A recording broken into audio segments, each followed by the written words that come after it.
Hi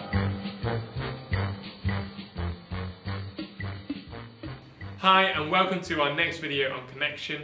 This is the third C of the 6 C's that we're looking at over these videos. And this one we're really looking at how do we connect not only our normal everyday lives but our spiritual lives with those around us. How do we connect God with our friends so that they can connect with God themselves? A really powerful tool and way of doing this is by sharing your own testimony, sharing your own stories about what God has been doing in your life, whether that's recently or how he initially started working in your life so that you can get to know him personally. Now you might think you don't have a powerful testimony to share. I'm going to just rebuke that straight away. Everyone who knows God has a powerful testimony to be able to share with their friends. And what we're hoping that you'll achieve by the end of this video is that you will be able to share that testimony in a really honest and open way with those that you're close to. That you'll be able to share what God has done in your life so that they can connect with God themselves. I know that in my own life, the power of testimony has had a real impact. The story of a man called Jim Elliot completely transformed my thinking around Christianity and what it was all about. And that led me on a journey of wanting to explore and eventually come to faith myself. So the power of testimony is really important. We see this in Scripture as well. How in Acts 22, Paul is talking to the crowd and he talks about his life before Jesus, how he was, persecuting the Christians. How he met Jesus on the road to Damascus in quite a miraculous and amazing way. But then also he talks about what his life has been like since that moment and how he now has a relationship with God and what that means for him. And this is testimony sharing. So why don't you take a moment to read Acts? Have a look at Acts 22 verses 1 to 21 and do a little Discovery Bible study, whether you're on your own or in the small group that you're with. Have a look at what does this say about God? What does this say about the people in the story? And what's the example that I can follow here? So we're going to have a quick pause for you to be able to do that.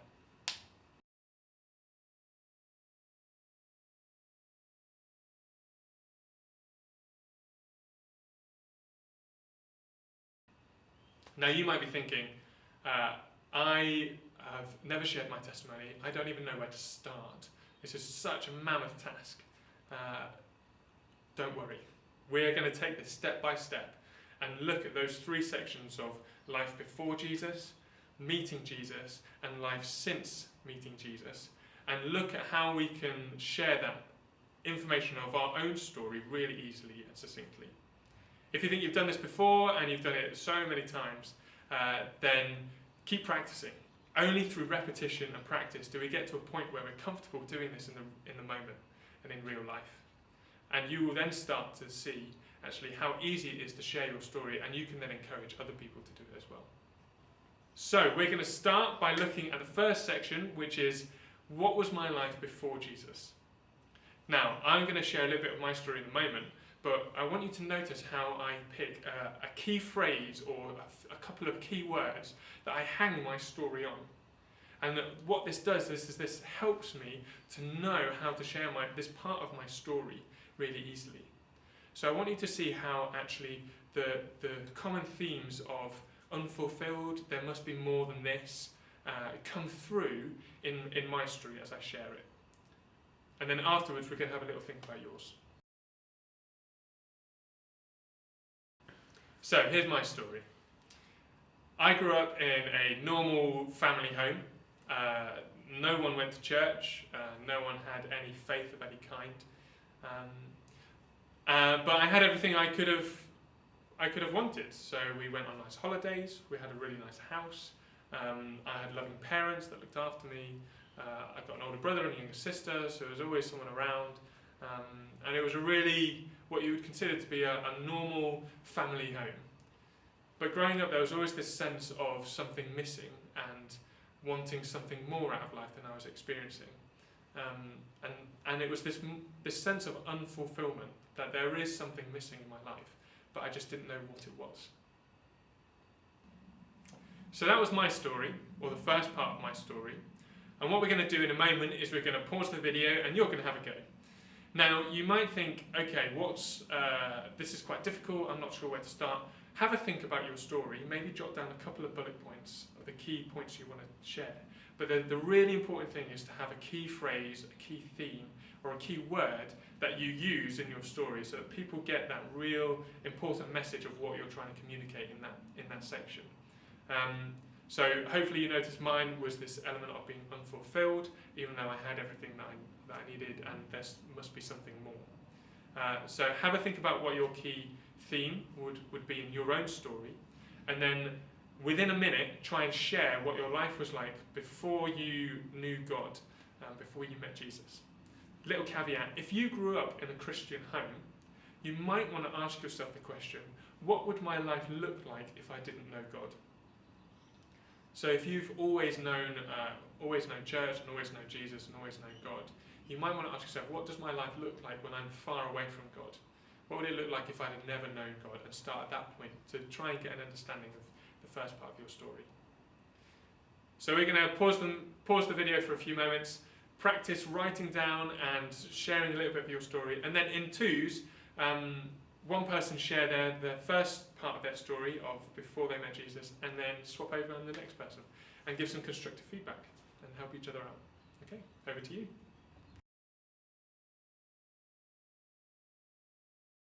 So hopefully that was okay and you didn't find it too difficult. If you did, don't worry about it, keep practicing. And keep practicing in front of the mirror, keep practicing with your friends, and the more you practice, the more comfortable you will get at being able to share that part of your story. We're going to move on to the second bit now, and in a few moments I'm going to share a little bit about my story, and then you're going to have a go at sharing this part for yourselves. So this section of the story is all about how you met Jesus for yourself. How did you meet with God? And you might think, oh, well, it was just a general transition, and that's okay, that's fine. Or it might be a very kind of distinct moment that you think, yeah, now I'm going to follow Jesus, which is great as well. But it's all about that moment where you decided, I am going to follow Jesus. And if that was a particular moment, that's great. If that was over a period of time, that's great as well. Now, it's really important that you don't whittle on for too long. This isn't because your story isn't worth sharing, but because you only want to be sharing the key information that would be interesting to them. As you get comfortable with sharing your testimony and as you share that with different people, you will know what that is for that person. But we share only the key information because then the hope is that they will ask questions if they're interested on the further bits of information that they want. Bit of a mouthful. Okay, so I'm going to share a little bit about my own story of how I met with God, and you'll see that the key phrase I'll use is exploring and actually coming to a point of meeting. So you'll see it as a questioning, exploratory kind of theme running through. So here we go. Having grown up in that environment, I was really open to different faiths, and growing up in Leicester there was lots of faiths to explore. I used to watch a program called My Name is Earl, and that was all about karma, so I started doing nice things for other people and hoped that nice things would come back to me, but that never really worked. And it was only through hearing the story of a guy called Jim Elliot from a friend that made me interested in Christianity and made me think, well, maybe there's more to this than I originally thought. So I started to question kind of what Christianity was all about. I didn't know really anything about it apart from what you see in the news and what you learn at primary school. So I was really asking a lot of questions, and I went to the local vicar and I asked question after question after question. I would read up on loads of things, I would explore what different topics were about, and really trying to get to grips with what Christianity was. And it was only when I got to a point where I thought, actually, this is more true. What I believe about Jesus, I believe to be more true than not true. That I decided, well, if I believe this to be more true than not true, then I should probably follow what Jesus said.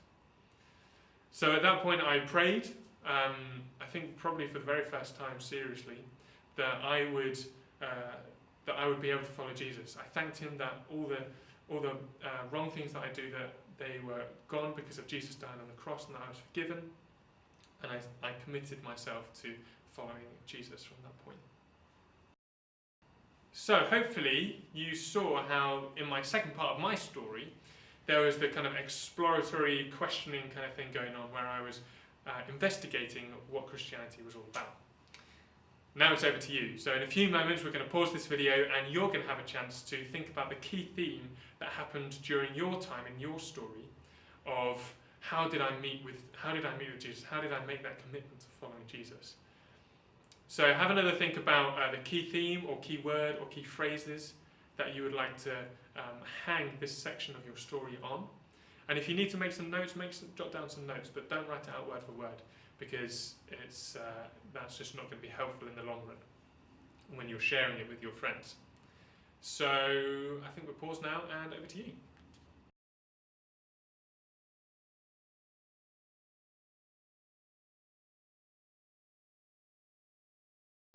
Hi, welcome back. So hopefully you had a chance to think about your story and you've had a chance to practice it. If you haven't, pause this video again and do that. If you have, that's brilliant. And now you've got 2/3 of your story. So you're over halfway through and hopefully you can see how your story is starting to develop. And as you familiarise yourself, if you really need to, with how you share your story, you'll be able to see how this can impact other people to investigate and explore who God is for themselves. Now the last bit of the story, as we saw in Act 22, is all about what has happened since you have got to know God, since you've committed your life to following Jesus. And this is really important, and you can share things that happened at the time when you are straight afterwards, or you can share things that are happening more recently. Like, it's a completely open book and it's up to you. But we still want it to be based around some key theme or key word or key phrases so that it helps you know how to communicate your story better. So I'm going to share a little bit about my story just to finish the 3 sections off for myself, and hopefully you'll see how there's a theme of resolution, a theme of fulfillment, and a theme of more than this having been accomplished. So here we go. So since praying that prayer, my life has changed dramatically in some ways and not at all in others. So I still experience the same pains and difficulties of normal everyday life. But I know that within those I have a life where I'm living it in relationship with God. I know that I am loved and I know that I am cared for. I know that I can experience the joys of relationship with God. So I remember when I first became a Christian, just walking down the street and feeling overwhelmed with this amazing sense of joy. And I was just walking to the shops, I think, and it's like, actually life has got that sense of fulfillment that it didn't have before. Life has got that sense of joy that was there at particular points, but that underlying joy that is just always there. And since then, I don't get everything right, and I try to follow the examples that Jesus set, and I hope that I'm getting better at that. But my life has been completely turned around, all because I now have a relationship with God.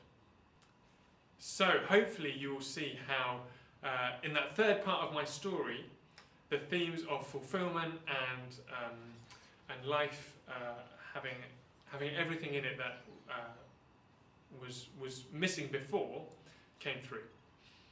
Now, as you have probably guessed, we're going over to you. So we're going to pause the video in a moment where you can practice the third part of your story. So how has your life changed since being in relationship with God?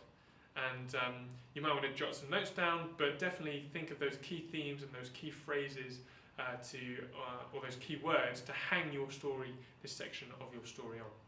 So have a little practice, and then we'll be back in maybe 5 minutes.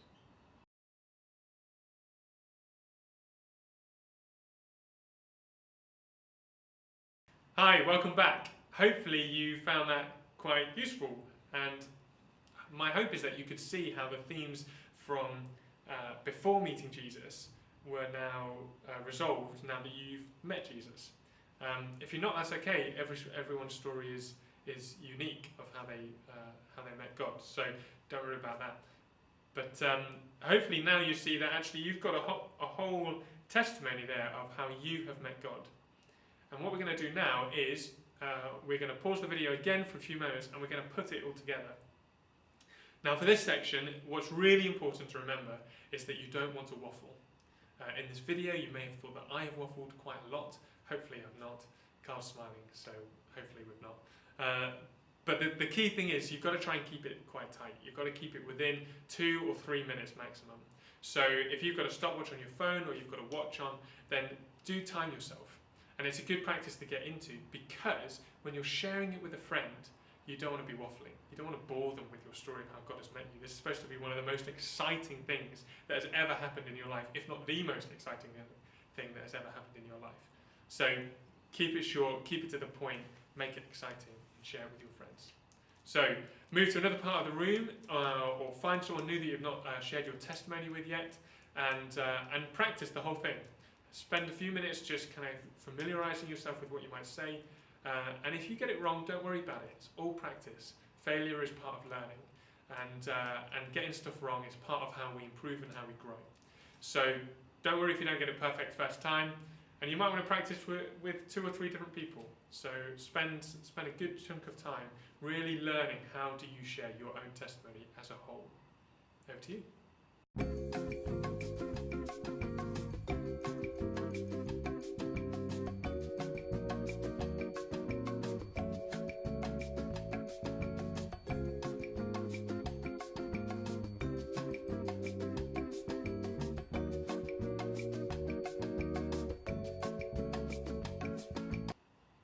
Okay, hopefully you have now put your whole testimony together and you're able to see how that's actually a really powerful story and how you're able to connect with your friends about what God has been doing in your life so that they can explore who God is for themselves.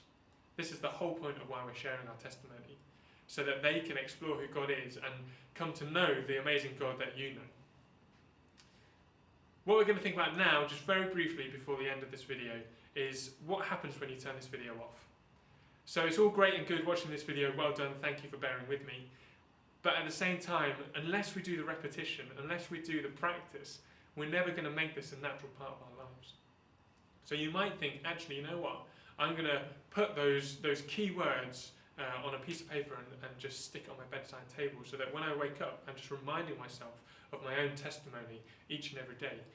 You might think, actually in our small groups, in our MSC, we are going to practice our testimony every single time we meet, just as a way to start off and just get familiar with our own story.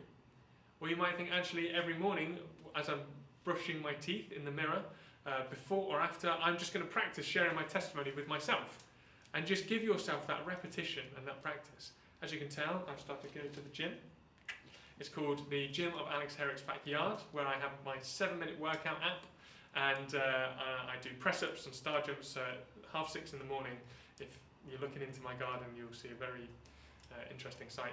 But the important thing I want you to know is, whilst I really struggled the first time, I can now do 10 press-ups in 30 seconds.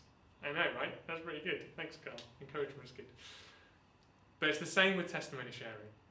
Only through doing the repetition do we get good and do we see this become a natural part of our daily life.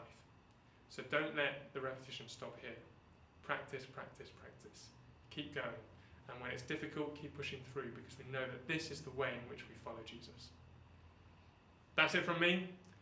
Keep watching these videos. I know Carl's going to do some crazy things in the next one, so make sure you watch that. And see you soon.